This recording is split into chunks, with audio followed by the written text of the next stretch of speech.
Chapitre 21. Quelques jours à terre. Je fus assez vivement impressionné en touchant terre. Ned Land essayait le sol du pied comme pour en prendre possession. Il n'y avait pourtant que 2 mois que nous étions, suivant l'expression du capitaine Nemo, les passagers du Nautilus, c'est-à-dire, en réalité, les prisonniers de son commandant. En quelques minutes, nous fûmes à une portée de fusil de la côte.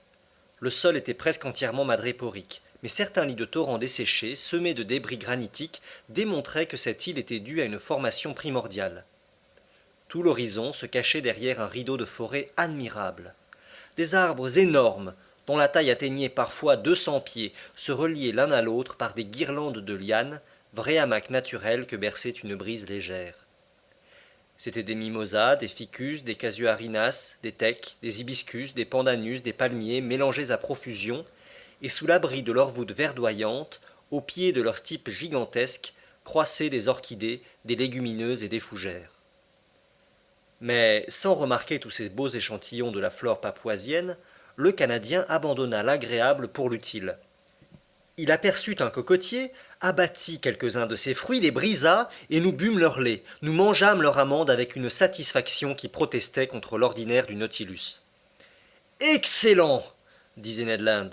Exquis, répondait Conseil. Et je ne pense pas, dit le Canadien, que votre Nemo s'oppose à ce que nous introduisions une cargaison de coco à son bord. Je ne le crois pas, répondis-je, mais il n'y voudra pas goûter. Tant pis pour lui, dit Conseil. Et tant mieux pour nous, riposta Ned Land. Il en restera davantage. Un mot seulement, maître Land, dis-je au harponneur qui se disposait à ravager un autre cocotier. Le coco est une bonne chose, mais avant d'en remplir le canot, il me paraît sage de reconnaître si l'île ne produit pas quelque substance non moins utile. Des légumes frais seraient bien reçus à l'office du Nautilus. Monsieur a raison, répondit Conseil. Et je propose de réserver 3 places dans notre embarcation, l'une pour les fruits, l'autre pour les légumes, et la troisième pour la venaison dont je n'ai pas encore entrevu le plus mince échantillon. Conseil, il ne faut désespérer de rien, répondit le Canadien. Continuons donc notre excursion, repris-je, mais ayons l'œil aux aguets. Quoique l'île paraisse inhabitée, elle pourrait renfermer cependant quelques individus qui seraient moins difficiles que nous sur la nature du gibier. Hé hé, fit Ned Land, avec un mouvement de mâchoire très significatif. Eh bien, Ned, s'écria Conseil. Ma foi, riposta le Canadien, je commence à comprendre les charmes de l'anthropophagie. Ned Land, que dites-vous là répliqua Conseil. Vous, anthropophage? Mais je ne serai plus en sûreté près de vous, moi qui partage votre cabine. Devrais-je donc me réveiller un jour à demi dévoré? Ami Conseil, je vous aime beaucoup, mais pas assez pour vous manger sans nécessité. Je ne m'y fie pas, répondit Conseil. En chasse, il faut absolument abattre quelques gibiers pour satisfaire ce cannibale, ou bien l'un de ces matins, monsieur ne trouvera plus que des morceaux de domestique pour le servir. Tandis que s'échangeaient ces divers propos, nous pénétrions sous les sombres voûtes de la forêt, et pendant 2 heures, nous la parcourûmes en tous sens. Le hasard servit à souhait cette recherche de végétaux comestibles, et l'un des plus utiles produits des zones tropicales nous fournit un aliment précieux qui manquait à bord. Je veux parler de l'arbre à pain, très abondant dans l'île Gueboroar, et j'y remarquai principalement cette variété dépourvue de graines qui porte en malais le nom de rima. Cet arbre se distinguait des autres arbres par un tronc droit et haut de 40 pieds. Sa cime, gracieusement arrondie et formée de grandes feuilles multilobées, désignait suffisamment aux yeux d'un naturaliste cet Artocarpus qui a été très heureusement naturalisé aux îles Mascareignes. De sa masse de verdure se détachaient de gros fruits globuleux, larges d'1 décimètre, et pourvus extérieurement de rugosités qui prenaient une disposition hexagonale. Utile végétal dont la nature a gratifié les régions auxquelles le blé manque, et qui, sans exiger aucune culture, donne des fruits pendant 8 mois de l'année. Ned Land les connaissait bien, ces fruits. Il en avait déjà mangé pendant ses nombreux voyages, et il savait préparer leur substance comestible. Aussi leur vue excitait-elle ses désirs, et il n'y put tenir plus longtemps. Monsieur, me dit-il, que je meure si je ne goûte pas un peu de cette pâte de l'arbre à pain. Goûtez, ami Ned, goûtez à votre aise, nous sommes ici pour faire des expériences, faisons-les. Ce ne sera pas long, répondit le Canadien. Et armé d'une lentille, il alluma un feu de bois mort qui pétilla joyeusement. Pendant ce temps, Conseil et moi, nous choisissions les meilleurs fruits de l'Artocarpus. Quelques-uns n'avaient pas encore atteint un degré suffisant de maturité et leur peau épaisse recouvrait une pulpe blanche mais peu fibreuse. D'autres, en très grand nombre, jaunâtres et gélatineux, n'attendaient que le moment d'être cueillis. Ces fruits ne renfermaient aucun noyau. Conseil en apporta une douzaine à Ned Land, qui les plaça sur un feu de charbon après les avoir découpés en tranches épaisses, et ce faisant, il répétait toujours: Vous verrez, monsieur, comme ce pain est bon. Surtout quand on est privé depuis longtemps, dit Conseil. Ce n'est même plus du pain, ajouta le Canadien. C'est une pâtisserie délicate. Vous n'en avez jamais mangé, monsieur? Non, Ned. Eh bien, préparez-vous à absorber une chose succulente. Si vous n'y revenez pas, je ne suis plus le roi des harponneurs. Au bout de quelques minutes, la partie des fruits exposés au feu fut complètement charbonnée. À l'intérieur apparaissait une pâte blanche, sorte de mie tendre, dont la saveur rappelait celle de l'artichaut. Il faut l'avouer, ce pain était excellent, et j'en mangeais avec grand plaisir. Malheureusement, dis-je, une telle pâte ne peut se garder fraîche, et il me paraît inutile d'en faire une provision pour le bord. Par exemple, monsieur, s'écria Ned Land, vous parlez là comme un naturaliste, mais moi, je vais agir comme un boulanger. Conseil, faites une récolte de ces fruits que nous reprendrons à notre retour. Et comment les préparerez-vous? Demandai-je au Canadien. En fabriquant avec leur pulpe une pâte fermentée qui se gardera indéfiniment et sans se corrompre. Lorsque je voudrais l'employer, je la ferai cuire à la cuisine du bord, et malgré sa saveur un peu acide, vous la trouverez excellente. Alors, maître Ned, je vois qu'il ne manque rien à ce pain. Si, monsieur le professeur, répondit le Canadien, il y manque quelques fruits, ou tout au moins quelques légumes. Cherchons les fruits et les légumes. Lorsque notre récolte fut terminée, nous nous mîmes en route pour compléter ce dîner terrestre. Nos recherches ne furent pas vaines, et vers midi nous avions fait une ample provision de bananes. Ces produits délicieux de la zone torride mûrissent pendant toute l'année, et les Malais, qui leur ont donné le nom de pisang, les mangent sans les faire cuire. Avec ces bananes, nous recueillîmes des jacques énormes dont le goût est très accusé, des mangues savoureuses et des ananas d'une grosseur invraisemblable. Mais cette récolte prit une grande partie de notre temps que d'ailleurs il n'y avait pas lieu de regretter. Conseil observait toujours Ned, le harponneur marchait en avant, et pendant sa promenade à travers la forêt, il glanait d'une main sûre d'excellents fruits qui devaient compléter sa provision. Enfin, demanda Conseil, il ne vous manque plus rien, ami Ned? Fit le Canadien. Quoi? Vous vous plaignez? Tous ces végétaux ne peuvent constituer un repas, répondit Ned. C'est la fin d'un repas, c'est un dessert. Mais le potage, mais le rôti! En effet, dis-je, Ned nous avait promis des côtelettes qui semblent fort problématiques. Monsieur, répondit le Canadien, non seulement la chasse n'est pas finie, mais elle n'est même pas commencée. Patience. Nous finirons bien par rencontrer quelque animal de plumes ou de poils, et si ce n'est pas en cet endroit, ce sera dans un autre. Et si ce n'est pas aujourd'hui, ce sera demain, ajouta Conseil, car il ne faut pas trop s'éloigner. Je propose même de revenir au canot. Quoi, déjà? S'écria Ned. Nous devons être de retour avant la nuit, dis-je. Mais quelle heure est-il donc? Demanda le Canadien. 2 heures au moins, répondit Conseil. Comme le temps passe sur ce sol ferme, s'écria maître Ned Land avec un soupir de regret. En route, répondit Conseil.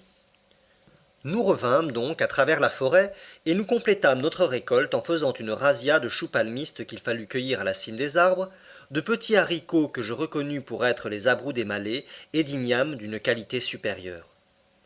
Nous étions surchargés quand nous arrivâmes au canot.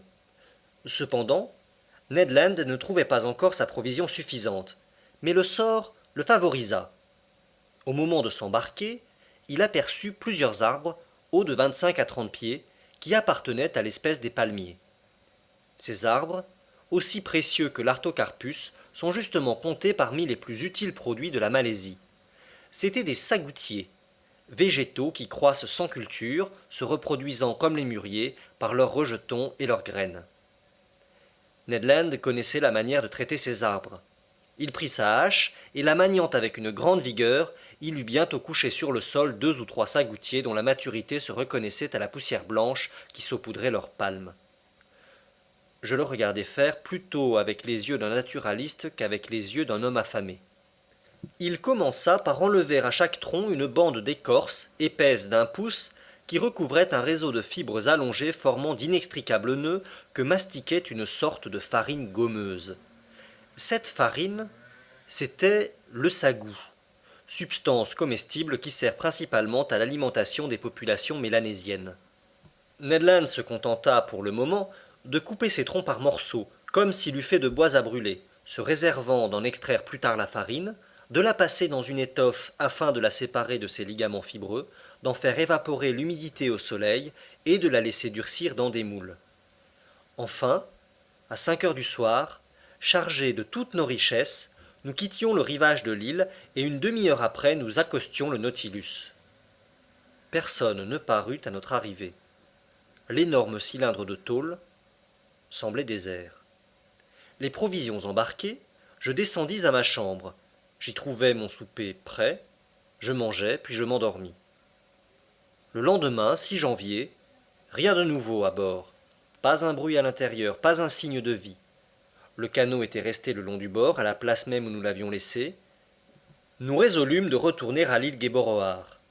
Ned Land espérait être plus heureux que la veille au point de vue du chasseur et désirait visiter une autre partie de la forêt. Au lever du soleil, nous étions en route. L'embarcation, enlevée par le flot qui portait à terre, atteignit l'île en peu d'instants. Nous débarquâmes, et pensant qu'il valait mieux s'en rapporter à l'instinct du Canadien, nous suivîmes Ned Land dont les longues jambes menaçaient de nous distancer. Ned Land remonta la côte vers l'ouest, puis passant à gué quelques lits de torrent, il gagna la haute plaine que bordaient d'admirables forêts. Quelques martins pêcheurs rôdaient le long des cours d'eau, mais ils ne se laissaient pas approcher. Leur circonspection me prouva que ces volatiles savaient à quoi s'en tenir sur des bipèdes de notre espèce, et j'en conclus que si l'île n'était pas habitée, du moins des êtres humains la fréquentaient. Après avoir traversé une assez grasse prairie, nous arrivâmes à la lisière d'un petit bois qu'animaient le chant et le vol d'un grand nombre d'oiseaux. « Ce ne sont encore que des oiseaux, » dit Conseil. « Mais il y en a qui se mangent, » répondit le harponneur. Point, ami Ned, répliqua Conseil, car je ne vois là que de simples perroquets. Ami Conseil, répondit gravement Ned, le perroquet est le faisan de ceux qui n'ont pas d'autre chose à manger. Et j'ajouterais, dis-je, que cet oiseau convenablement préparé vaut son coup de fourchette. En effet, sous l'épais feuillage de ce bois, tout un monde de perroquets voltigeait de branche en branche, n'attendant qu'une éducation plus soignée pour parler la langue humaine. Pour le moment, il caquetait en compagnie de perruches de toutes couleurs, de graves cacatoès, qui semblaient méditer quelque problème philosophique, tandis que des loris d'un rouge éclatant passaient comme un morceau d'étamine emporté par la brise, au milieu de calaos au vol bruyant, de papouas peints des plus fines nuances de l'azur, et de toute une variété de volatiles charmants, mais généralement peu comestibles. Cependant, un oiseau particulier à ces terres, et qui n'a jamais dépassé la limite des îles d'Aru et des îles des Papouas, manquait à cette collection. Mais le sort me réservait de l'admirer avant peu. Après avoir traversé un taillis de médiocre épaisseur, nous allions retrouver une plaine obstruée de buissons. Je vis alors s'enlever de magnifiques oiseaux que la disposition de leurs longues plumes obligeait à se diriger contre le vent. Leur vol ondulé, la grâce de leur courbe aérienne, le chatoiement de leurs couleurs attiraient et charmaient le regard. Je n'eus pas de peine à les reconnaître. « Des oiseaux de paradis !» m'écriai-je. « Ordre des passereaux, section des clystomores, » répondit Conseil. « Famille des perdreaux » demanda Ned Land. « Je ne crois pas, maître Land. Néanmoins, je compte sur votre adresse pour attraper un de ces charmants produits de la nature tropicale. On essaiera, monsieur le professeur, quoique je sois plus habitué à manier le harpon que le fusil. » Les Malais, qui font un grand commerce de ces oiseaux avec les Chinois, ont pour les prendre divers moyens que nous ne pouvions employer. Tantôt ils disposent des lacets au sommet des arbres élevés que les paradisiers habitent de préférence, tantôt ils s'en emparent avec une glu tenace qui paralyse leurs mouvements. Ils vont même jusqu'à empoisonner les fontaines où ces oiseaux ont l'habitude de boire. Quant à nous, nous étions réduits à les tirer au vol, ce qui nous laissait peu de chance de les atteindre, et en effet, nous épuisâmes vainement une partie de nos munitions. Vers 11 heures du matin, le premier plan des montagnes qui forment le centre de l'île était franchi, et nous n'avions encore rien tué. La faim nous aiguillonnait. Les chasseurs s'étaient fiés aux produits de leur chasse, et ils avaient eu tort.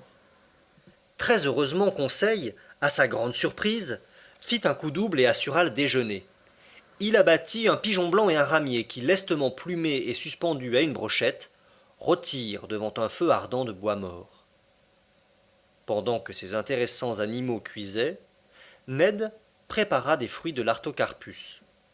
Puis, le pigeon et le ramier furent dévorés jusqu'aux os et déclarés excellents.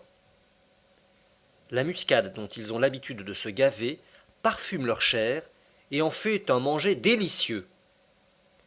C'est comme si les poulardes se nourrissaient de truffes, dit Conseil. Et maintenant, Ned, que vous manque-t-il demandai-je au Canadien. Un gibier à quatre pattes, monsieur Aronnax, répondit Ned Land. Tous ces pigeons ne sont qu'aux hors-d'œuvre et à musette de la bouche aussi. Tant que je n'aurai pas tué un animal à côtelette, je ne serai pas content. Ni moi, Ned, si je n'attrape pas un paradisier. Continuons donc la chasse, répondit Conseil. Mais en revenant vers la mer, nous sommes arrivés aux premières pentes des montagnes, et je pense qu'il vaut mieux regagner la région des forêts. C'était un avis sensé, et il fut suivi. Après une heure de marche, nous avions atteint une véritable forêt de sagoutiers. Quelques serpents inoffensifs fuyaient sous nos pas. Les oiseaux de paradis se dérobaient à notre approche, et véritablement, je désespérais de les atteindre, lorsque Conseil, qui marchait en avant, se baissa soudain, poussa un cri de triomphe et revint à moi, rapportant un magnifique paradisier. Ah. Bravo, Conseil. M'écriai-je. Monsieur est bien bon, répondit Conseil. Mais non, mon garçon, tu as fait là un coup de maître, prendre un de ces oiseaux vivants et le prendre à la main. Si monsieur veut l'examiner de près, il verra que je n'ai pas eu grand mérite. Et pourquoi, Conseil? Parce que cet oiseau est ivre comme une caille. Ivre? Oui, monsieur. Ivre des muscades qu'il dévorait sous le muscadier où je l'ai pris. Voyez, ami Ned, voyez les monstrueux effets de l'intempérance. Mille diables, riposta le Canadien, pour ce que j'ai bu de gin depuis 2 mois, ce n'est pas la peine de me le reprocher. Cependant, j'examinais le curieux oiseau. Conseil ne se trompait pas, le paradisier, enivré par le suc capiteux, était réduit à l'impuissance. Il ne pouvait voler, il marchait à peine. Mais cela m'inquiéta peu, et je le laissai cuver ses muscades. Cet oiseau appartenait à la plus belle des 8 espèces que l'on compte en Papouasie et dans les îles voisines. C'était le paradisier grand émeraude, l'un des plus rares. Il mesurait 3 décimètres de longueur. Sa tête était relativement petite, ses yeux placés près de l'ouverture du bec, et petits aussi. Mais il offrait une admirable réunion de nuances, étant jaune de bec, brun de pieds et d'ongles, noisette aux ailes empourprées à leur extrémité, jaune pâle à la tête et sur le derrière du cou, couleur d'émeraude à la gorge, brun marron au ventre et à la poitrine. 2 filets cornés et duveteux s'élevaient au-dessus de sa queue, que prolongeaient de longues plumes très légères, d'une finesse admirable, et ils complétaient l'ensemble de ce merveilleux oiseau que les indigènes ont poétiquement appelé l'oiseau du soleil. Je souhaitais vivement de pouvoir ramener à Paris ce superbe spécimen des paradisiers, afin d'en faire don au jardin des plantes, qui n'en possède pas un seul de vivant. C'est donc bien rare, demanda le Canadien, du ton d'un chasseur qui estime fort peu le gibier au point de vue de l'art. Très rare, mon brave compagnon, et surtout très difficile à prendre vivant. Et même morts, ces oiseaux sont encore l'objet d'un important trafic. Aussi les naturels ont-ils imaginé d'en fabriquer comme on fabrique des perles ou des diamants. Quoi? S'écria Conseil. On fait de faux oiseaux de paradis? Oui, Conseil. Et monsieur connaît-il le procédé des indigènes? Parfaitement. Les paradisiers, pendant la mousson d'Est, perdent ces magnifiques plumes qui entourent leur queue, et que les naturalistes ont appelées plumes subalaires. Ce sont ces plumes que recueillent les feux monnayeurs en volatiles, et qu'ils adaptent adroitement à quelques pauvres perruches préalablement mutilées. Puis ils teignent la suture, ils vernissent l'oiseau, et ils expédient aux muséums et aux amateurs d'Europe ces produits de leur singulière industrie.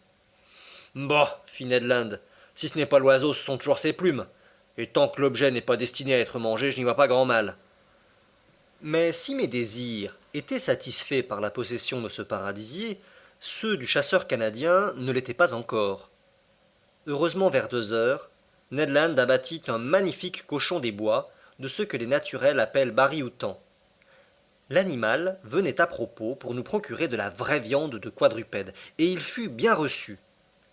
Ned Land se montra très glorieux de son coup de fusil. Le cochon, touché par la balle électrique, était tombé raide mort. Le Canadien le dépouilla et le vida proprement, après en avoir retiré une demi-douzaine de côtelettes destinées à fournir une grillade pour le repas du soir. Puis, cette chasse fut reprise, qui devait encore être marquée par les exploits de Ned et de Conseil. En effet, les deux amis, battant les buissons, firent lever une troupe de kangourous, qui s'enfuirent en bondissant sur leurs pattes élastiques.